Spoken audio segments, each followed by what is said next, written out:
मेरे दोस्त, प्रश्न है कि मेटरनिख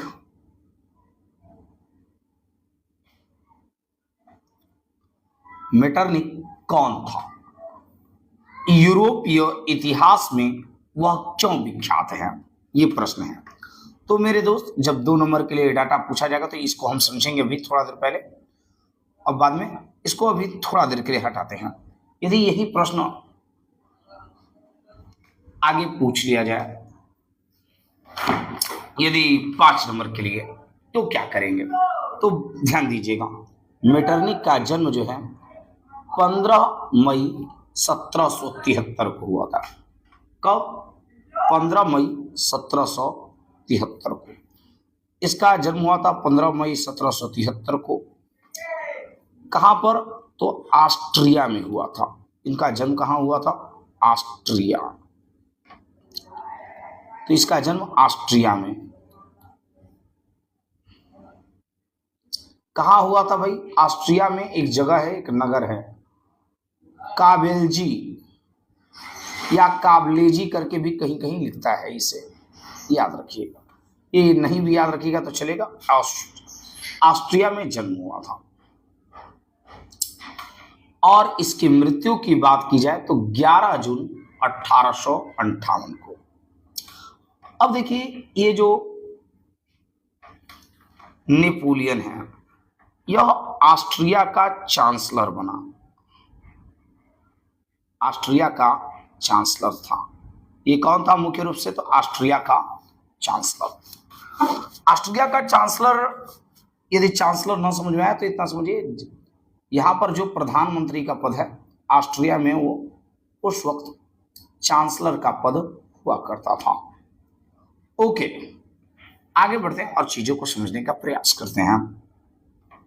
ध्यान दीजिएगा, अगला पॉइंट क्या है? तो ये जो मेटरनिख था, ये इसको थोड़ा सा बात किया जाए तो एक देश समझिएगा मेटरनिख को समझने से पहले। फ्रांस। फ्रांस में एक उभरता हुआ सितारा उस वक्त था जिसका नाम था नेपोलियन। क्या नाम था? नेपोलियन। नेपोलियन आप जानते होंगे, फ्रांसीसी क्रांति थोड़ा बहुत भी पढ़े होंगे तो। नेपोलियन जो था, फ्रांस में जो राजशाही शासन था या राजतंत्र था, क्या? राजतंत्र। राजतंत्र को समाप्त कर वहां पर लोकतांत्रिक शासन, ऐसे तो पूर्ण लोकतांत्रिक नहीं था, लोकतंत्र लागू करना चाहता था, लेकिन हाँ, पूर्ण लोकतंत्र नहीं था वहां पे, इस बात का ख्याल रखिएगा। लागू करना चाहता था और लागू किया भी था, जिसे नेपोलियन कोड के नाम से जाना जाता है। उसके द्वारा लागू किए गए कानून को, जैसा कि आप जानते हैं, ये वोटिंग सिस्टम ला दिया था कि वोट के द्वारा, मतदान के द्वारा अपना शासक चुना जा सकता है। ठीक है भाई, लेकिन ये जो था मेटरनिख, ऑस्ट्रिया का चांसलर, इस बात से खफा था। ये नहीं चाहता था कि ये चीज हो। यह घोर प्रक्रियावादी था। यह घोर जो है प्रतिक्रियावादी था। अब प्रतिक्रियावादी क्या होता है? तो प्रतिक्रियावादी ऐसे व्यक्ति को कहते हैं जो समाज में चल रहे किसी भी प्रकार के नियम अथवा परंपरा के बदलाव के खिलाफ होते हैं। वैसे व्यक्ति को कहते हैं प्रतिक्रियावादी। तो ये घोर प्रतिक्रियावादी था। अब क्या है बात, ध्यान दीजिएगा। इसके बाद घोर प्रतिक्रियावादी होने के कारण नेपोलियन के बदलावों से चिढ़ गए ये, और चिढ़ जाने के कारण आसपास के कई राजाओं के साथ मिलकर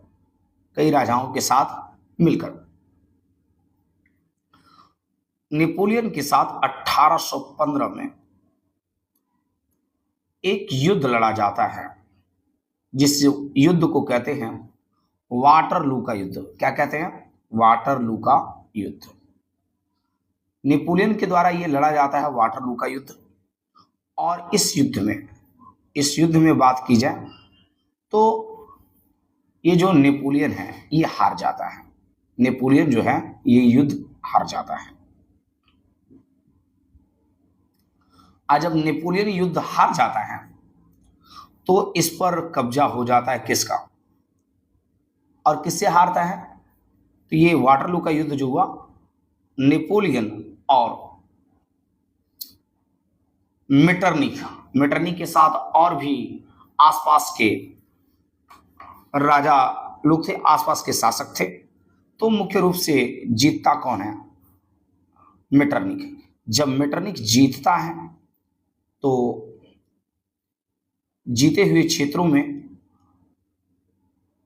अपने आप को वहां का शासक घोषित कर देता है और मेटरनिख ऑस्ट्रिया का चांसलर बनता है। कहाँ का? ऑस्ट्रिया का, क्योंकि ऑस्ट्रिया भी नेपोलियन के ही अधिकार क्षेत्र में था। अब एक बात ध्यान दीजिएगा, मेटरनिख ऑस्ट्रिया का चांसलर बना। कब? कहाँ का? ऑस्ट्रिया का चांसलर। ये कब से कब ऑस्ट्रिया का चांसलर रहा? ये 1815 से लेकर 1848 तक मेटरनिख ऑस्ट्रिया का चांसलर रहा।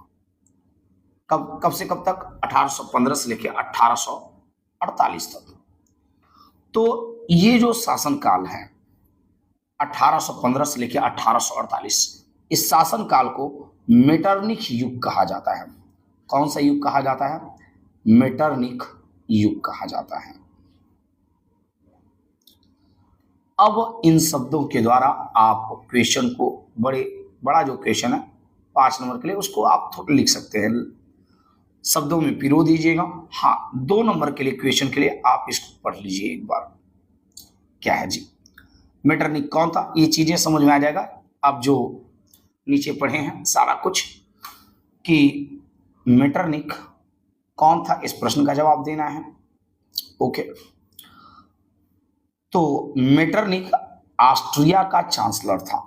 वह घोर प्रतिक्रियावादी, क्रांतिक संदेशों का कट्टर विरोधी एवं पुरातन व्यवस्था यानी पुराने व्यवस्था बनाए रखने का समर्थक था। वह बदलाव नहीं चाहता था। वह राजशाही शासन को हटाकर, राजतंत्र को हटाकर लोकतंत्र स्थापित नहीं करना चाहता था। ओके, उसने जिस प्रकार की व्यवस्था यूरोप में स्थापित की उसे मेटरनिख व्यवस्था कहा जाता है। उसने इसको हटाकर, नेपोलियन को हराकर जिस प्रकार की व्यवस्था स्थापित करना चाहा, उस व्यवस्था को मेटरनिख व्यवस्था कहा जाता है। अपनी इस व्यवस्था के कारण वह यूरोपीय इतिहास में विख्यात हैं। ओके, मैं आशा करता हूं कि चीजें आपको समझ में आया होगा। फिर मिलता है अगले वीडियो में, तब तक के लिए धन्यवाद। जय हिंद, जय भारत।